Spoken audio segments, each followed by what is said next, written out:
প্রিয় চাকরি প্রত্যাশী ভাই ও বোনেরা আসসালামু আলাইকুম। আশা করি সকলেই ভালো আছেন। ইতিমধ্যেই দেখতে পাচ্ছেন গণপ্রজাতন্ত্রী বাংলাদেশ সরকার সংস্কৃতি বিষয়ক মন্ত্রণালয় গ্রন্থকার অধিদপ্তরে 2টি নিয়োগ বিজ্ঞপ্তি প্রকাশ হয়েছে। সো আমরা এই 2টি নিয়োগ সম্পর্কে বিস্তারিত আলোচনা করব। আপনার ভিডিওটি না টেনে সম্পূর্ণ দেখুন। এখানে দেওয়া আছে গ্রন্থকার অধিদপ্তরে নিম্নোক্ত পদসমূহে সরকারি নিয়োগের জন্য পদের পার্শ্ববর্ণিত সত্র প্রকৃত বাংলাদেশী নাগরিকের নিকট হতে অনলাইনে https://dpl.teletalk.com.bd ওয়েবসাইটে আবেদন করার জন্য আহ্বান করা হয়েছে। সো আমরা এই লিঙ্কটা ডেসক্রিপশনে দিয়ে দেবো, এই লিঙ্কে ঢুকে আপনারা আবেদন করতে পারবেন। আর এখনও যারা চ্যানেলটি সাবস্ক্রাইব করেন অবশ্যই একটি সাবস্ক্রাইব করে দেবেন, আর যারা ইতিমধ্যে সাবস্ক্রাইব করেছে তাদেরকে অসংখ্য ধন্যবাদ। আর একটি লাইক কমেন্ট করে দেবেন। সো আর কথাটা আবার চলে যাচ্ছে মূল ভিডিওতে। এখানে প্রথম নিয়োগে 16টি ক্যাটাগরিতে 93 জন পদপ্রার্থী নিয়োগ করা হবে। সো আমরা এখানে প্রথম নিয়োগ সম্পর্কে আলোচনা করছি। 1 নম্বরে দেওয়া হচ্ছে কম্পিউটার অপারেটর, বেতন স্কেল 11,000 থেকে 26,590 টাকা, 13তম গ্রেডে আপনার পদ সংখ্যা 9টি। শিক্ষাগত যোগ্যতা কোনো স্বীকৃত বিশ্ববিদ্যালয় বা প্রতিষ্ঠান হইতে স্নাতক ডিগ্রি বিজ্ঞান বিভাগে প্রার্থীদের অগ্রাধিকার দেওয়া হবে। 2 বছর অভিজ্ঞতা সম্পূর্ণ বিভাগীয় ডাটা এন্ট্রি কন্ট্রোল অপারেটর ক্ষেত্রে শিক্ষাগত যোগ্যতা শিথিলযোগ্য। নিয়োগকারীকে কৃতক অপটিক্যাল টেস্ট উত্তীর্ণ হতে হবে। তারপর দেওয়া হচ্ছে আপনার টেকনিক্যাল সহকারী ক্যাটালগার, গ্রেড 13তম গ্রেডে বেতন হচ্ছে আপনার 11,000 থেকে 26,590 টাকা, পদ সংখ্যা 1টি। এটা শিক্ষাগত যোগ্যতা কোনো স্বীকৃত বিশ্ববিদ্যালয় বা প্রতিষ্ঠান হইতে ন্যূনতম স্নাতক বা সমমান ডিগ্রি, গ্রন্থকার ও তথ্যবিজ্ঞান বিষয়ের ডিপ্লোমা, কোনো সরকারি বা আধা সরকারি প্রতিষ্ঠান সংশ্লিষ্ট বিষয়ে 2 বছরের কাজের অভিজ্ঞতা থাকতে হবে। 3 নম্বরে দেওয়া হচ্ছে ষাট লিপিকার কাম কম্পিউটার অপারেটর, আপনার বেতন স্কেল 11,000 থেকে 26,590 টাকা, 13তম গ্রেডে, পদ সংখ্যা 1টি। শিক্ষাগত যোগ্যতা কোনো স্বীকৃত বিশ্ববিদ্যালয় বা প্রতিষ্ঠান হইতে ন্যূনতম 2য় শ্রেণীর স্নাতক বা সমমান ডিগ্রি। 60 লিপিতে প্রতি মিনিটে বাংলায় 50 ও ইংরেজিতে 80 শব্দের গতিসম্পন্ন হতে হবে। টাইপিং ও প্রতি মিনিটে বাংলায় 25 এবং ইংরেজিতে 30 শব্দের গতিসম্পন্ন হতে হবে। কম্পিউটার অপারেটিং ও টিউব পরীক্ষায় উত্তীর্ণ হতে হবে। 4 নম্বরে দেওয়া হচ্ছে আপনার পাঠকক্ষ সহকারী 14তম গ্রেডে বেতন হচ্ছে 10,200 থেকে 24,480 টাকা, পদ সংখ্যা 2টি। শিক্ষাগত যোগ্যতা কোনো স্বীকৃত বিশ্ববিদ্যালয় বা প্রতিষ্ঠান হইতে স্নাতক বা সমমান ডিগ্রি এবং গ্রন্থকার বিজ্ঞান সার্টিফিকেট কোর্স পাস। কোনো সরকারি বা আধা সরকারি প্রতিষ্ঠানের কাজে বাস্তব অভিজ্ঞতা থাকতে হবে। 5 নম্বরে দেওয়া হচ্ছে রেফারেন্স অ্যাসিস্ট্যান্ট, বেতন হচ্ছে 10,200 থেকে 24,480 টাকা, 14তম গ্রেডে, পদ সংখ্যা 3টি। শিক্ষাগত যোগ্যতা কোনো স্বীকৃত বিশ্ববিদ্যালয় বা প্রতিষ্ঠান হইতে স্নাতক বা সমমানের ডিগ্রি এবং গ্রন্থকার বিজ্ঞান সার্টিফিকেট কোর্স পাস। কোনো সরকারি বা আধা সরকারি প্রতিষ্ঠানের কাজে বাস্তব অভিজ্ঞতা থাকতে হবে। 6 নম্বরে হিসাব রক্ষক, বেতন 9,700 থেকে 23,490 টাকা, 15তম গ্রেডে, পদ সংখ্যা 6টি। শিক্ষাগত যোগ্যতা কোনো স্বীকৃত বিশ্ববিদ্যালয় বা প্রতিষ্ঠান হইতে ন্যূনতম বাণিজ্য বিভাগ স্নাতক বা সমমান ডিগ্রি সহ সরকারি বা স্বায়ত্তশাসিত প্রতিষ্ঠানের হিসাব রক্ষক কাজে বাস্তব অভিজ্ঞতা। 7 নম্বরে লাইব্রেরি অ্যাসিস্ট্যান্ট, আপনার বেতন হচ্ছে 9,300 থেকে 22,490 টাকা, 16তম গ্রেডে, পদ সংখ্যা 23টি। শিক্ষাগত যোগ্যতা কোনো স্বীকৃত বিশ্ববিদ্যালয় বা প্রতিষ্ঠান হইতে স্নাতক বা সমান ডিগ্রি সহ গ্রন্থকার বিজ্ঞান সার্টিফিকেট কোর্স সম্পূর্ণ। 8 নম্বরে দেওয়া হচ্ছে লাইব্রেরি সহকারী, বেতন হচ্ছে 9,300 থেকে 22,490 টাকা, 16তম গ্রেডে, পদ সংখ্যা 3টি। শিক্ষাগত যোগ্যতা কোনো স্বীকৃত বিশ্ববিদ্যালয় বা প্রতিষ্ঠান হইতে স্নাতক বা সমান ডিগ্রি সহ গ্রন্থকার বিজ্ঞান সার্টিফিকেট কোর্স সম্পূর্ণ করতে হবে। 9 নম্বরে দেওয়া হচ্ছে ডাটা এন্ট্রি অপারেটর, বেতন স্কেল 9,300 থেকে 22,490 টাকা, পদ সংখ্যা 23টি। শিক্ষাগত যোগ্যতা কোনো স্বীকৃত বিশ্ববিদ্যালয় বা প্রতিষ্ঠান থেকে স্নাতক বা সমমান ডিগ্রি, কোনো স্বীকৃত প্রতিষ্ঠান হইতে কম্পিউটার বিষয়ে ডিপ্লোমা সার্টিফিকেট এবং কম্পিউটার অপারেটিং ও অপারেটর টেস্ট উত্তীর্ণ। তার 10 নম্বরে দেওয়া হচ্ছে অ্যাকাউন্টিং অ্যাসিস্ট্যান্ট, বেতন হচ্ছে আপনার 9,300 থেকে 22,490 টাকা, পদ সংখ্যা 1টি। শিক্ষাগত যোগ্যতাগুলো আপনি একটু দেখে নেবেন। 11 নম্বরে আপনার ক্যাশিয়ার, বেতন স্কেল 9,300 থেকে 22,490 টাকা, পদ সংখ্যা 1টি। শিক্ষাগত যোগ্যতা দেখে নেবেন। 12 নম্বরে দেওয়া হচ্ছে অফিস সহকারী কাম কম্পিউটার, আপনার বেতন স্কেল 9,300 থেকে 22,490 টাকা, পদ সংখ্যা 4টি। শিক্ষাগত যোগ্যতাগুলো একটু দেখে নেবেন নিজ দায়িত্ব। তারপর 13 নম্বরে দেওয়া হচ্ছে ড্রাইভার, আপনার বেতন স্কেল হচ্ছে 9,300 থেকে 22,490 টাকা, পদ সংখ্যা 1টি। এটারও শিক্ষাগত যোগ্যতাগুলো একটু দেখে নেবেন। সো আমরা ভিডিওটি লং না করার জন্য আপনার শিক্ষাগত যোগ্যতাগুলো বলতেছি না, সো এগুলো একটু আমরা দেখে নেবেন। 14 নম্বরে দেওয়া হচ্ছে ডেসপাস রাইডার, বেতন স্কেল 8,800 থেকে 21,310 টাকা, পদ সংখ্যা 1টি। শিক্ষাগত যোগ্যতাগুলো সবগুলো দেখে নেবেন। 15 নম্বর দেওয়া হচ্ছে অফিস সহায়ক, পদ সংখ্যা 6টি, বেতন স্কেল হচ্ছে 8,250 থেকে 20,010 টাকা। শিক্ষাগত যোগ্যতা হলো কোনো স্বীকৃত বোর্ড হতে ন্যূনতম মাধ্যমিক ও সমান পরীক্ষা উত্তীর্ণ। এরপর 16 নম্বর দেওয়া হচ্ছে অফিস সহায়ক কাম নিরাপত্তা প্রহরী, আপনার বেতন স্কেল 8,250 থেকে 20,010 টাকা, পদ সংখ্যা 8টি। এটারও শিক্ষাগত যোগ্যতা কোনো স্বীকৃত বোর্ড হইতে ন্যূনতম মাধ্যমিক ও সমান পরীক্ষা উত্তীর্ণ। এছাড়া আপনার যেগুলো শিক্ষাগত যোগ্যতাগুলো বলিনি এগুলো আপনার দেখে নেবেন। তারপর দেওয়া হচ্ছে আবেদন পূরণ এবং পরীক্ষায় অংশগ্রহণের ক্ষেত্রে নিম্নলিখিত শর্তাবলী অবশ্যই অনুসরণ করতে হবে। তারপরে এনে 1 নম্বরে দেওয়া হচ্ছে সকল পদের প্রার্থীর ক্ষেত্রে 1 জুলাই জুলাই 2025 তারিখের বয়সসীমা 18 থেকে 32 বছর হতে হবে। বয়স প্রমাণের ক্ষেত্রে কোনো এফিডেভিট গ্রহণযোগ্য নয়, অর্থাৎ আপনার সার্টিফিকেটের যে বয়স সেটাই আপনার গ্রহণ করা হবে।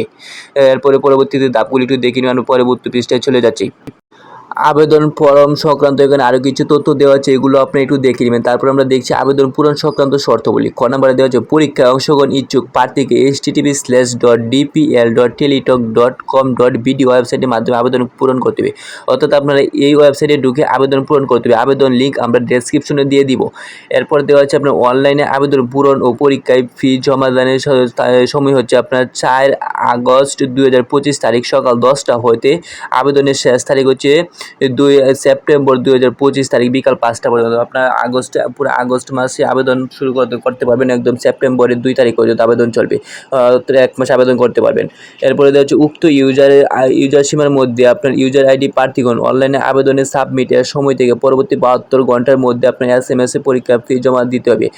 অনেকেই কমেন্ট করেন কীভাবে আবেদন করবেন, আবেদন করার এক সম্পূর্ণ ভিডিও দেওয়ার জন্য। সো আবেদন করা নিয়ে কোনো টেনশনের দরকার নেই, আপনার যে কোনো কম্পিউটার দোকানে গেলে আপনি আবেদনটি করে নিতে পারবেন। সো আবেদন নিয়ে আর কোনো টেনশন করার দরকার নেই, আপনার কম্পিউটার দোকানে গেলে আবেদন করতে পারবেন। তারপর দেওয়া হচ্ছে আবেদন ফি কত টাকা খরচ হবে। এখানে দেওয়া হচ্ছে টেলিটক প্রিপেড মোবাইল নম্বরে 2টি SMS করে 1 থেকে 13 নং ক্রমিক পদের জন্য পরীক্ষা ফি বাবদ 100 টাকা এবং টেলিটক চার্জ আপনার 12 টাকা সহ 112 টাকা দিতে হবে 1 থেকে 13তম পদের জন্য। তারপরে যে 14 থেকে 16 নং ক্রমিক পদের জন্য আপনার 50 টাকা এবং টেলিটক চার্জ 6 টাকা সহ 56 টাকা পেমেন্ট করতে হবে 72 ঘন্টার ভিতরে আপনার।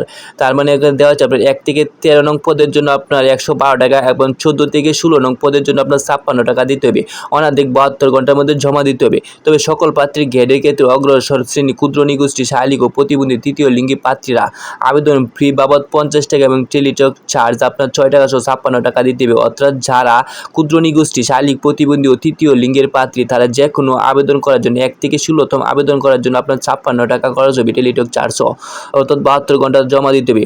বিশেষভাবে উল্লেখ করা হয়েছে যে আবেদনের সকল তথ্য আপনার সাবমিট করার হলেও আপনার পরীক্ষা ফি জমা না দিলে আপনার আবেদন গ্রহণ করা হবে না। সো আপনার আবেদন করার 72 ঘন্টার ভিতরে আপনার আবেদন ফি জমা দিতে হবে, না হলে আপনার আবেদন গৃহীত হবে না। সো এখানে আবেদন সংক্রান্ত কিছু নোটিশ বা তথ্য দেওয়া আছে, এগুলো একটু অনুসরণ করলে আপনারা নিজে আবেদন করতে পারবেন। সো এখানে একটু ভালোভাবে দেখে নেবেন। সো আমরা পরবর্তী একটু নিচে চলে যাচ্ছি স্ক্রল করে। এখানে আরও কিছু তথ্য দেওয়া আছে, এগুলো আপনারা নিজেরা দেখে নেবেন। এখানে আপনার প্রার্থীর যোগ্যতা যাচাই সম্পর্কে কিছু তথ্য দেওয়া আছে, এগুলো একটু আপনার নিজে যাতে পড়ে নেবেন। সো এখানে আপনার প্রথম নিয়োগের সমাপ্তি আপনার, তারপর আমরা দ্বিতীয় নাম্বার নিয়োগটি আলোচনা করবে। সো এখানে আপনার প্রথম নিয়োগ 1 থেকে 16তম গ্রেডে যে 93টি পদের জন্য আবেদন করা হয়েছে এটি আপনার এখানে শেষ হয়েছে। সো এখানে আপনার প্রথম থেকে শেষ পর্যন্ত একটু বিস্তারিত দেখে নেবেন। সো আমরা 2 নাম্বার নিয়োগটি এখান থেকে আপনার শুরু করছি। সো এখনও যারা চ্যানেলটি সাবস্ক্রাইব করেন অবশ্যই একটি সাবস্ক্রাইব করে দেবেন। দ্বিতীয় নিয়োগটি আপনার প্রথম নিয়োগের মতো সবই একই থাকবে, আপনার শুধু পদগুলো একটু ভিন্ন থাকবে। সো এখানে দেওয়া হচ্ছে আপনার সংস্কৃতি বিষয়ক মন্ত্রণালয় গণগ্রন্থাগার অধিদপ্তর। সো এছাড়াও দেওয়া হচ্ছে গণগ্রন্থাগার অধিদপ্তর নিম্নোক্ত পদে সরকারি নিয়োগের জন্য পদের পার্শ্ববর্ণিত শর্ত প্রকৃত বাংলাদেশি নাগরিক নিকট হতে http://dpl.teletalk.com.bd ওয়েবসাইটে আপনার আবেদন করার জন্য আহ্বান করা হয়েছে। সো এই ওয়েবসাইটটি আমরা ডেসক্রিপশনে দিয়ে দিব। এখানে আপনার 1 নম্বরে দেওয়া আছে আপনার বুক শর্টার আপনার গেট 19 বেতন স্কেল হচ্ছে 8,500 থেকে 20,570 টাকা বেতন হবে। আপনার পদ সংখ্যা 33টি। আপনার শিক্ষাগত যোগ্যতা হচ্ছে আপনার কোনো শিক্ষিত বোর্ড হতে ন্যূনতম মাধ্যমিক বা সমান পরীক্ষা উত্তীর্ণ হতে হবে, অর্থাৎ আপনি SSC পাস করলে আপনি এই আবেদনটি করতে পারবেন। এছাড়া আমরা আবেদন সম্পর্কে আরও কিছু বিস্তারিত জানবো নিচে। এখানে দেওয়া আছে আপনার 5 সেপ্টেম্বর 2019 তারিখে এত স্মারকের নিয়োগ বিজ্ঞপ্তি মোতাবেক যারা ইতিপূর্বে আবেদন করেছেন তাদের পুনরায় আবেদন করার প্রয়োজন নেই। এছাড়া আপনার 2 নম্বরে রয়েছে আবেদন ফরম পূরণ ও পরীক্ষায় অংশগ্রহণের ক্ষেত্রে নিম্নবর্ণিত শর্তাবলী অবশ্যই অনুসরণ করতে হবে। এখানে কিছু শর্ত দেওয়া আছে, এগুলো আপনারা একটু দেখে নেবেন। আমরা পরবর্তীতে একটু নিচে চলে যাচ্ছি। তারপর দেওয়া আছে আবেদনের পূরণ সংক্রান্ত শর্তাবলী। এখানে দেওয়া আছে পরীক্ষায় অংশগ্রহণ ইচ্ছুক প্রার্থীকে http://dpl.teletalk.com.bd ওয়েবসাইটে ঢুকে আবেদন পূরণ করতে হবে।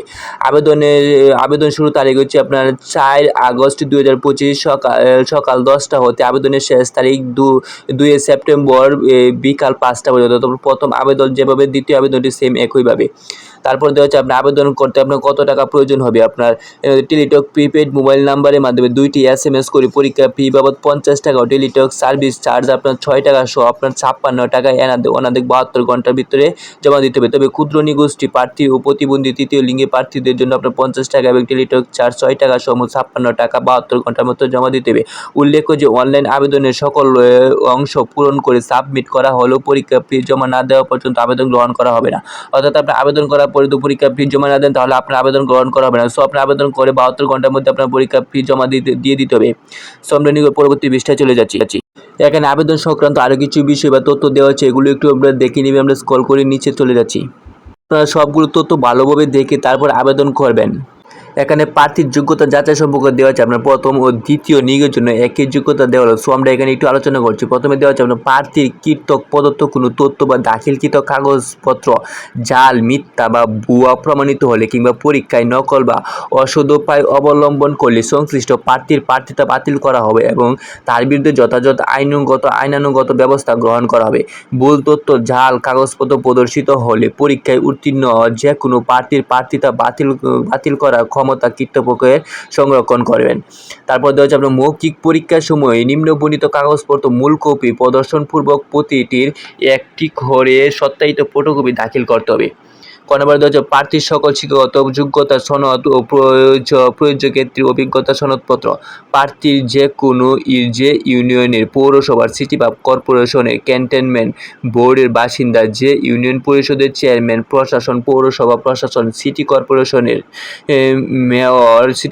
মেয়র, প্রশাসক অথবা ক্যান্টনমেন্ট বোর্ডের প্রধান নির্বাহী কর্মকর্তা কর্তৃক প্রদত্ত নাগরিক সনদপত্র আপনার সংগ্রহ করতে হবে। তারপর দেওয়া যাবে কোটা দাবির সমর্থন প্রার্থীকে সর্বশেষ নীতিমালা অনুযায়ী যথাযথ কর্তৃক প্রদত্ত সনদ প্রমাণ সহ সত্যায়িত ছায়ালিপি সংগ্রহ করতে হবে। তারপর দেওয়া হচ্ছে ইউনিয়ন পরিষদের চেয়ারম্যান, প্রশাসন, পৌরসভা প্রশাসনিক, সিটি কর্পোরেশন মেয়র, প্রশাসক অথবা নবম গ্রেড বা তদুন্নত গ্রেডের কর্মকর্তা প্রথম শ্রেণী কর্তৃক প্রদত্ত চারিত্রিক সনদপত্র সংগ্রহ করতে হবে। তারপর জাতীয় পরিচয়পত্র সনদ প্রযোজ্য ক্ষেত্রে এর সত্যায়িত অনুলিপি। এরপরে যে অনলাইন পূরণকৃত আবেদনপত্রের কপি, অ্যাপ্লিকেশন কপি আর কি। উল্লেখ করা হয়নি এমন যে কোনো বিষয় গ্রন্থাগার অধিদপ্তর, রমনা, ঢাকা কর্তৃপক্ষ জারি বিধিবিধান প্রযোজ্য হবে। অর্থাৎ এখানে আপনার যে তথ্য দেওয়া আছে আপনার মৌখিক পরীক্ষার সময় আপনার এই কাগজপত্রগুলো আপনার সবগুলো প্রদর্শন করতে হবে। সো এখানে আপনার 1 থেকে 2 নং পদে আবেদনের জন্য আপনার সবগুলো আপনার একইভাবে তথ্য বা আবেদনের পদ্ধতি একই। সো আমরা 1 থেকে 2 নং পদে সকল তথ্য আলোচনা করলাম। আর ভিডিওটি ভালো লাগলে অবশ্যই একটি লাইক কমেন্ট করে দিবেন। সো আপনার ভিডিওটি এখানে শেষ করলাম। ভালো থাকবেন অবশ্যই। আসসালামু আলাইকুম।